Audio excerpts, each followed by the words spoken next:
you make a general comment about the game? Sure. Yeah, again, give Monroe Central credit. They are a very, very good basketball team. As I look at the stats, the difference in the game was the first quarter. And, we had been warned, we had a week to prepare, and so did they. But we had been warned that they, are very much a fast-starting team. They surprise teams with their athleticism.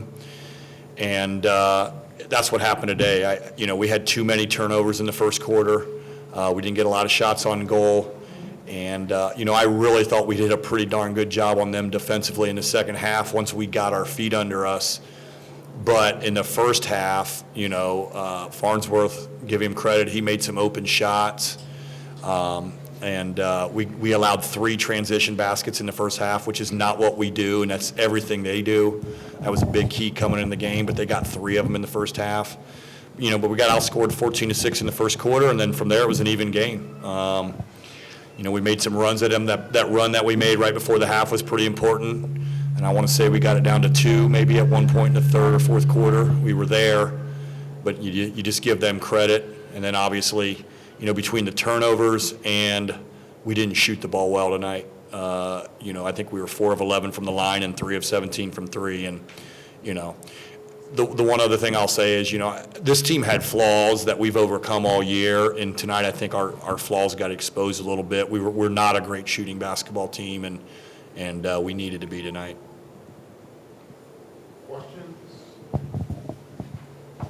They were just in here talking about getting off to a fast start, and I heard somebody over on the radio side talk about something. If they came out scoring and you came out running offense, did it feel like that way to you?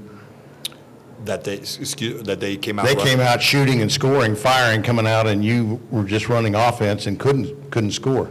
Yeah, and they run a really good motion offense, and I don't think I coached my best game tonight. We probably tried to run a few too many sets. Maybe I should have let our kids just play a little bit more.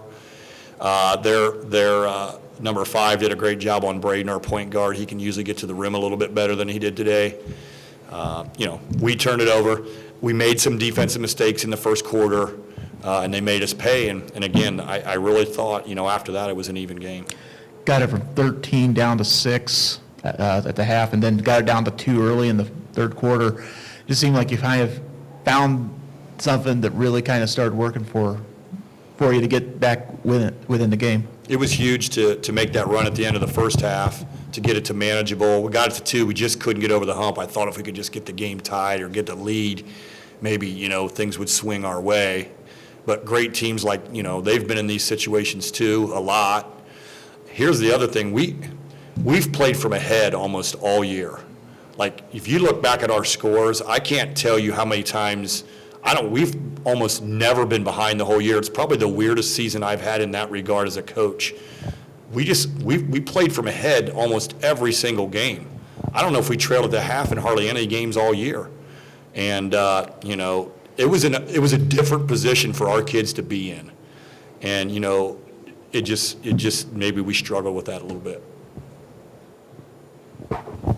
With Austin and Grant, getting down that, someone not used to getting down like that, just talk about what you guys were talking to each other about to get back into the game. We were just saying stay in it. Just keep going. We knew Monroe Central wasn't a great free throw shooting team, and even if we were down, if they missed some free throws, we made some shots, we would still be in the game. Just keep our confidence. As long as we keep our confidence, keep going at them, we'd be fine. But, things just didn't go our way. And we weren't shooting the ball that great, and they ended up on top. How much did the size of the arena have with depth perception? Because you guys are accustomed to playing in those little gyms, and does that make a difference when you look up there at the rim and there's outer space behind it? I've played enough games like AAU in high school where it's in college arenas. I thought like my freshman year, it was like, whoa, at BG, it's like, whoa, this is kind of big, but now I'm kind of used to it. But it may seem like it's a little out in space. It's not really your thing, but at home we have our student section behind us, so we're kind of used to that. And it's just a big ass arena. But it was cool to see all the fans there and stuff. And You know, we played at the regional final at Wright State, and we shot it pretty well, and we played at BG, which is not quite as big an arena, but we've played in some big venues. So I think you would give credit more to Monroe Central than anything. Coach, clearly two teams that emphasize defense. That's not the case, all around the state for every team. Do you think that's the reason it was you and them at the end of the season? Yeah, we hang our hat on defense. I'll be honest, they were better defensively than I thought they were. I thought we could back screen them and ball screen them more a little, and they really covered it up. They just knew that we didn't shoot it well, so they really packed it in on Austin. We had a size advantage down there, but when you're seeing a double team almost every time, it's just hard to go there. Again, maybe I could have went away from running so many sets and maybe gone back to just letting us play basketball and run motion.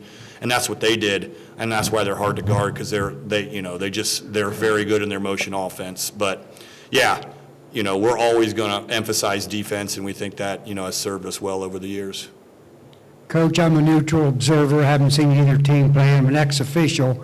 It appeared to me during this entire tournament, not just in today's game, but these officials are letting them play. Do you think that had any effect on the outcome of the game for your team?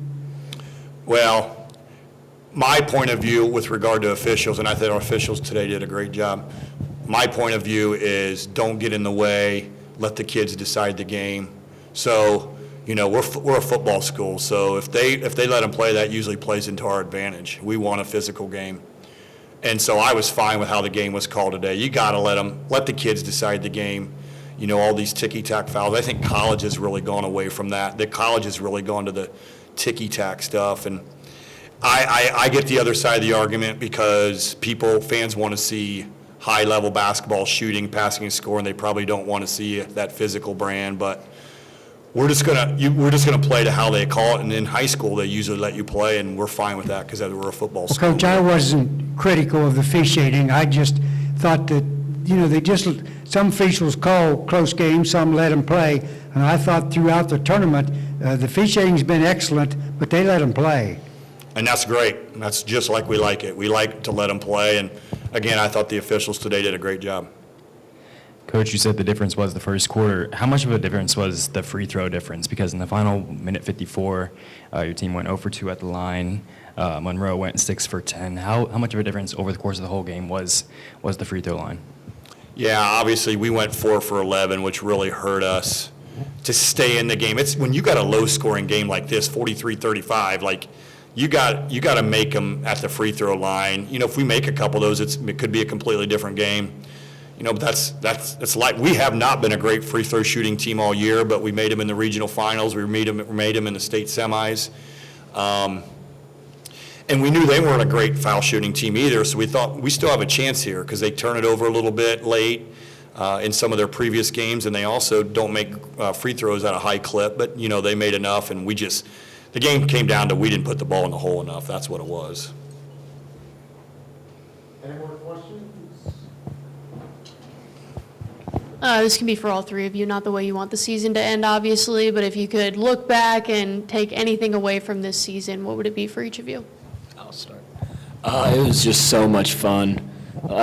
With 4 years of basketball, I've never had this much fun playing basketball. AAU, high school, it seems awesome. We hang out almost every night, go to Brandon Hess's house and go to his basement and play poker. I'm just going to miss that, but sucks that it ended this way. It's life. Is that a big-ass basement? Not really. We're kind of just packed in there and playing some Xbox, playing some poker. It's just fun. These guys are going to be my friends for life. I mean, the memories we created this year are something I never imagined of, but, looking back on that 2018 team, I mean, we just wanted to do that. And, I mean, I think we had a mindset early on, and that's what we stuck to. And I'll just say, this team, I think we surprised some teams this year with, starting out 11-0 and 20-2 in a regular season. Typically, we get off to a slow start because of football, but this year we hit the ground running. And, every kid, we had that post game today, and it was hard. There was a lot of tears and a lot of laughter at the same time.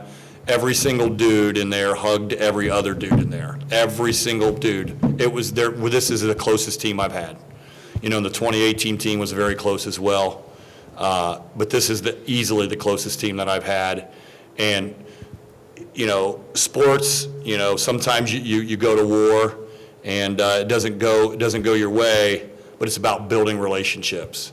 And we built relationships that we're never going to forget, and we're always going to have each other's back. So I gotta ask, you didn't buy those suits in Mercer County, did you? These suits are a product of Jacob Sherrick, one of our assistants. We got a great coaching staff. We probably have one of the best coaching staffs in the state. And Jacob and Layden DeLauder do a great job, and Jay Emwally and Ted Jones and Nathan Bruns came on this year. But those guys are great. We have young guys on the staff that do this kind of stuff. They get an old codger like me to wear this. You know, Jacob's been going to the state tournament with his dad. His dad, this is his 50th year setting up his tailgate at the state tournament. The first year was 1975 when Marion won the state tournament. That was his first year. This is the 50th year anniversary of doing that. And we made it back again to the state final. And since Jacob's been a little boy, he's always wanted to come back here. And he said, if I ever make it to the state championship game, we're going to do this. He's seen Denny, I'm losing his name from Elida now, Denny Thompson. They did it in 2012 when Elida made the state final. So he said, we're going to wear these suits. And, you know, some people would say, you know, maybe you're showboating or whatever, but we don't care. We had not only did the kids have fun, the staff had fun. We had a great time all year, and we were going to let it loose today, and it just didn't go our way. We were thinking Nordstrom Rack. Yeah, they weren't that high quality. I'll tell you, it was under $100. I'll tell you that for sure, so. Kurt, how do you kind of encompass just what this community has been through since the summer? I mean, you play on the last day of football season, you play on the last day of basketball season. These kids are just really used to success in the big stage, and they always handle it like pros. Just where does that all come from, and you know, how big has this community been in support of this program and, you know, the programs in general? Yeah, I'll go one season prior to that. Our track team won the state championship. So, you know, this is a third consecutive season that we made it to the last day. It really starts with the parents. We have a lot of two-parent homes, and we have a foundation of our church, our Catholic church. And when you have a strong foundation like that, and then you build on that with a school, but it really starts with our parents. We have just great parents. And our administration at our school, Tim Goodwin has set a culture in our school, and Mike Pullman, they set a culture that just trickles down to the rest of the school, and they make the job of the coaches and the teachers pretty darn easy. So, you know, we're extremely blessed, and we know it. We know we're extremely blessed. You know, nobody died today. We're gonna, we're gonna move on, and I told the kids it's next best action. What's the next best thing you can do? And that's just love each other and handle yourself with the class.